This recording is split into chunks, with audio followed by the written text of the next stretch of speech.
Caroline Duchesne. Donc, dans la vie de tous les jours, je suis courtier en assurance. Et sportivement parlant, j'ai quelques années de pratique de moto tout-terrain en compétition, 36 pour pas dire le nombre.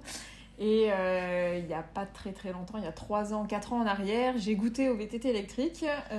J'ai commencé étant compétitrice dans l'âme à faire championnat de France et puis championnat du monde. Et voilà, j'ai été titrée une fois en mondial et 2 fois en championnat de France, 2018 et 2019. D'accord, bah écoute, félicitations. Et est-ce que tu peux nous dire, parce que du coup on en a discuté un peu avant en off là, c'est quoi la particularité que permet un VTT entre guillemets de course électrique par rapport à un VTT classique, donc sur des parcours qui ne seraient pas forcément envisageables? Tout à fait. Alors c'est vrai que le VTT électrique, pour avoir pratiqué dans le passé le VTT musculaire en préparation physique, ça demande beaucoup d'efforts. Le VTT électrique, on pédale quand même, mais c'est vrai que la particularité, c'est qu'on va pouvoir aller plus loin. On va pouvoir aller grimper des choses, par exemple, qui sont compliquées à monter avec un VTT musculaire.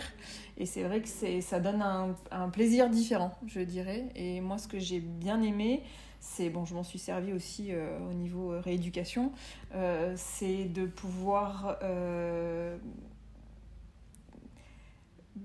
continuer à faire une pratique sportive, même si on a, si on est en rééducation, même si on a des problèmes de santé. Enfin, je me suis un petit peu projetée en me disant, des fois, des personnes qui ont des problèmes de santé, qui ont du surpoids, qui ont des problèmes cardiaques, etc., marcher ou aller faire du vélo au bout de 2 km, des fois, on peut même pas.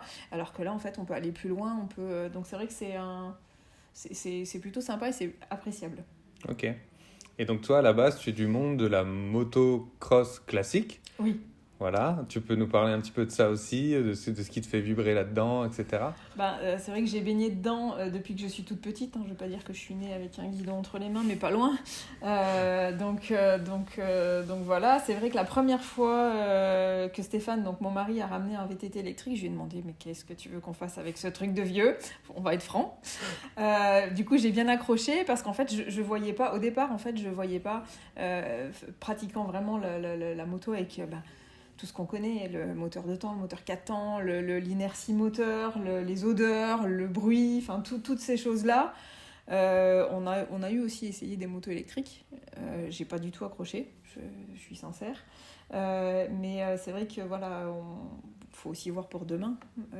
Et c'est vrai qu'on en parlait tout à l'heure en off, faut jamais dire jamais, donc on verra. Ouais. Donc là, pour toi, cette expérience-là qui s'est fait vraiment, on peut dire par hasard quasiment. Tout à fait, c'est une opportunité. Ouais. Voilà, de différents championnats sur des VTT assistance électrique. En fait, c'était le premier pied à l'étrier. Ouais. Pour l'instant, vous, toi et ton mari, vous êtes plutôt passionnés motocross. Donc pour l'instant, voilà, c'est plutôt axé thermique aujourd'hui. Il y a des constructeurs qui se lancent pour essayer de faire bouger un petit peu les lignes, c'est pas facile.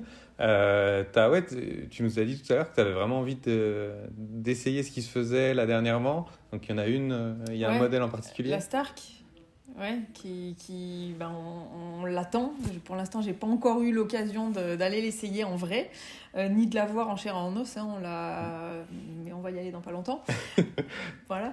Oui, c'est vrai que ils ont, technologiquement parlant, les évolutions ont été vite par rapport, parce qu'on avait essayé déjà une moto il y a une dizaine d'années, une moto électrique qui ne m'avait absolument pas convaincue. C'est vrai que là, sur le papier, c'est magnifique. Après, il y a des pilotes qui l'ont essayé, des pilotes qu'on connaît, qui sont de renommée mondiale aussi.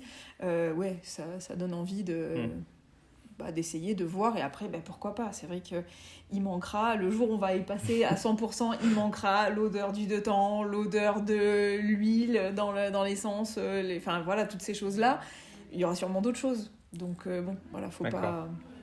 Ok. Donc, toi, pour l'instant, tu es concrètement l'apport de l'électrique sur l'aspect mobilité, VTT, etc. C'est quelque chose qui va vraiment apporter une plus-value pour donner accès à d'autres parcours. Par contre, pour les parcours classiques, toi, comme j'imagine beaucoup de personnes dans la communauté motocross, etc., vous attendez de voir en fait les modèles qui arrivent Alors, et la philosophie aussi, parce que j'imagine que c'est pas forcément que des performances, c'est aussi un plaisir oui. qui est lié à tout un tas de choses que toi tu vas ressentir sur la moto. Tout à fait. Alors en termes de moto, complètement. Après, il faut savoir qu'il y a des constructeurs moto qui se sont mis à faire aussi des VTT électriques, qui sont hyper performants. J'ai eu l'occasion d'aller les essayer, de faire des sorties, je sais plus, c'était au mois d'octobre. Voilà, il y a beaucoup de pilotes, nous, de cross ou d'enduro thermique, qui ont les deux, qui ont et la moto thermique et le vélo électrique d'un autre côté, parce que pour les mêmes raisons que moi en fait. On va plus loin, c'est ce qu'on disait, un vélo électrique ça pèse plus de 20 kilos, donc il y a quand même un poids, Une machine, une quoi, machine, il y a qui est quand là, même qui est quelque palpable, chose, ouais. voilà, tout à fait. Donc c'est vrai que c'est complémentaire, je dirais. D'accord. Et moi, à titre perso, ça fait 23 ans maintenant que je suis ici, donc les chemins, je connais tous les cailloux, je peux tous les appeler par leur prénom, il n'y a aucun souci. Avec le vélo électrique, j'ai redécouvert les chemins.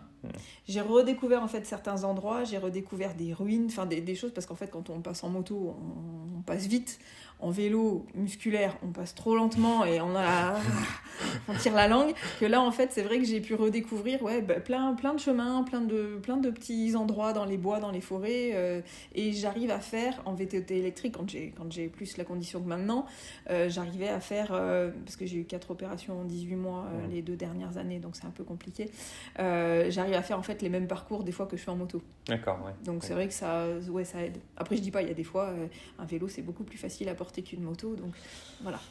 D'accord, et c'est ce que je crois que tu disais tout à l'heure, c'est aussi agréable quand on n'est pas justement en mode compétition, mais plutôt en mode balade, qu'on veut partir à deux, et puis j'imagine pour ceux qui ont aussi des enfants, voilà, qui ont ce type de machine, ça peut être agréable pour avoir un autre type de sortie en extérieur, où là on peut peut-être aussi parler plus facilement, s'arrêter plus facilement, ouais. et quand il y a une petite chute, comme tu viens de dire, bon, c'est vrai que c'est plus agréable, j'imagine, de soulever un vélo qu'une moto C'est ça. dans une ornière. C'est vrai que c'est plus convivial dans le sens où en fait on peut partager, où on peut discuter, ou enfin même si moi, comme je te confiais tout à l'heure, j'aime bien quand même avoir du bruit, donc quand je pars faire du vélo, je mets quand même mes AirPods, il n'y a pas de souci là-dessus. Mais c'est vrai, quand on est en groupe, le fait de pouvoir discuter, des fois d'entendre les oiseaux, ou de se dire, de parler de tout et de n'importe quoi, c'est quand même hyper appréciable.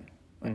Donc en gros, si je résume, pour l'instant, l'aspect électrique dans ce monde-là vient apporter un petit complément, quelque chose de nouveau. Ouais, un confort, je dirais même. Voilà. Et après, pour l'avenir, entre guillemets, tout l'aspect compétition, que ce soit vélo, moto, etc., là, c'est l'avenir qui dira en fonction des technologies, de ce que veulent pousser les différentes marques, etc. C'est ça. Ok, très bien. Tout à fait.